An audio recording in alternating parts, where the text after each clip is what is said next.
Well, the rise in violence and sexual assault across the nation is certainly a frightening situation. 10 million children are exposed to domestic violence each year. And 1 in 4 women are sexually assaulted during their college years. But as News 10's Patsy Kelly explains, you don't have to be a victim.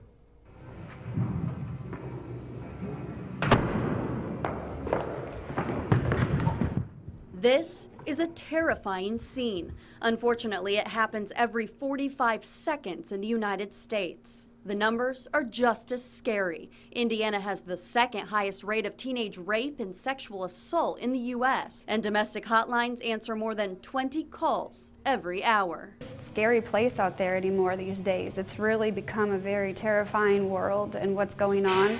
I'm a mother, I have children, so their protection as well as mine. This is a new one she's learning. Oh, see, I missed it. But you don't have to be helpless. Jeff Lee and Angel Wells teach self-defense at the Warrior Institute in Terre Haute. They've noticed the increased interest in these courses lately and wanted to give us some advice. The most important, situational awareness. Making sure you're not finding yourself in a compromised situation from the beginning. So in other words, if you're coming out of Walmart, you're kind of scanning the parking lot, you're thinking it through. You just never know how they're going to come out. You have to be aware of all ways. Also, trust your intuition.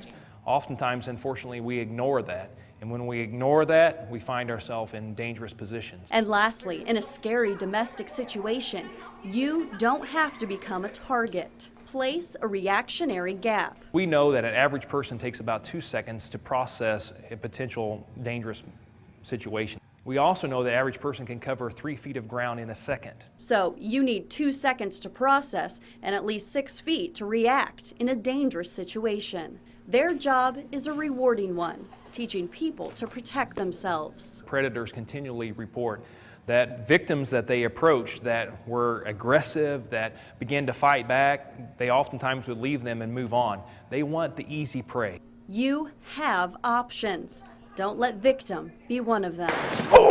In Terre Haute with photojournalist Tony Casasilla, Patsy Kelly, News 10. These are just the basics. There are classes and organizations all across the Wabash Valley to teach you self-defense.